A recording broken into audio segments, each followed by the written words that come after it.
اعوذ باللہ من الشیطان الرجیم بسم اللہ الرحمن الرحیم۔ السلام علیکم میرے اسلامی بہن اور بھائیوں،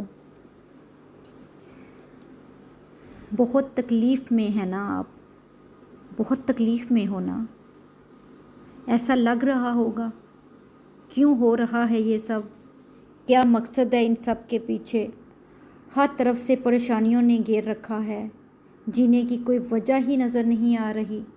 ہاں، یہ بہت مشکل ہے برداشت کرنا، اپنی طرف سے ہر طریقے کی کوشش کرنے کے بعد بھی مایوس ملنا، اپنے آپ کو جتنا اچھا بناؤ بدلے میں صرف تکلیف کا ملنا، یہ ساری چیزیں اندر سے انسان کو کھاتی جاتی ہیں اور وہ دماغی مریض بن جاتا ہے۔ میں جانتی ہوں یہ سب بہت مشکل اور برداشت کے باہر ہوگا، لیکن ایک بات ہمیشہ یاد رکھنا میری بہنوں، اللہ کریم آپ کے بہت قریب ہے۔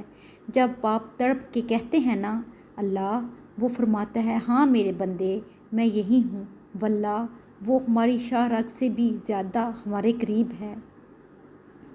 وہ ذات آپ کے قریب ہے جو آپ کو اس دنیا میں لائی ہے، جس کے قبضے میں آپ کی زندگی اور موت ہے، اسے سب پتہ ہے آپ پر کیا گزر رہی ہے، آپ کو کتنا پتہ ہے آپ کتنے ڈرے ہوئے سے رہتے ہو، اسے معلوم ہے آپ کس چیز کے بارے میں دن رات سوچتے رہتے ہو۔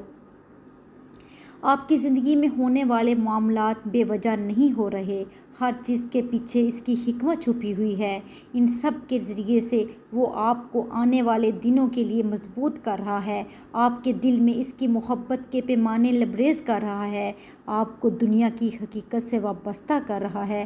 آپ کی یہ تکلیف آپ کے درجات بلند کر رہی ہے، آپ کو ایک طرف بہتر مسلمان بنا رہی ہے، کیونکہ تکلیفیں آزمائشیں انسان کو نکھارتی ہیں۔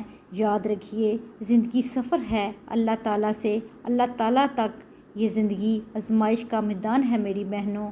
یہاں ہر کوئی کسی نہ کسی تکلیف سے گزر رہا ہے، لیکن جو مومن ہیں وہ صبر کی رسی تھامے ہوئے نکھر رہے ہیں، اور جو ایمان سے کمزور ہیں وہ شکوے شکایتوں میں بکھر رہے ہیں۔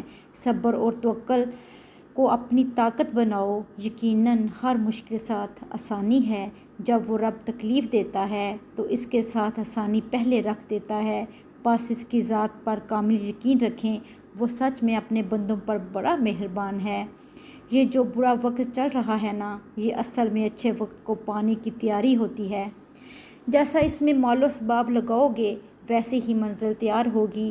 اگر خالص صبر کرو گے، یعنی اللہ کی ہر تکلیف میں صبر و توکل کرو گے، اپنی خواہشوں کو اپنی آگے ختم دیکھتے ہوئے اپنے لبوں پر یہی رکھو گے کہ اے میرے اللہ، تیرے ہر فیصلے پر میں راضی ہوں، شکوے شکایتیں نہیں کی، تو انشاءاللہ ایسا پھل پاؤ گے، ایسی منزل پاؤ گے کہ صبر سے بہت اجر کے دن دیکھو گے۔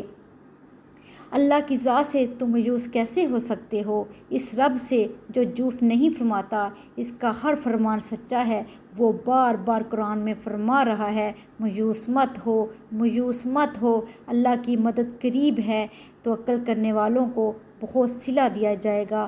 آخر میں پرہیزگاروں کے لیے بہترین صلہ ہے، اور بھی بہت کچھ، پھر کیوں مایوس ہوتے ہو؟ زیادہ مت سوچا کریں، اللہ کی ذات سب ٹھیک کرنے والی ہے، بس تھوڑا صبر رکھو میری بہنوں۔ اللہ تعالیٰ رحم فرمائے ہر ٹوٹے ہوئے بے بس انسان پر، اور ثانیہ فرمائے ان کے حالات پر جو راتوں میں چھپ چھپ کر روتے ہیں۔ اللہ تعالیٰ ہم سب پر اپنی رحمتیں نازل کرے، آمین ثم آمین۔ جزاک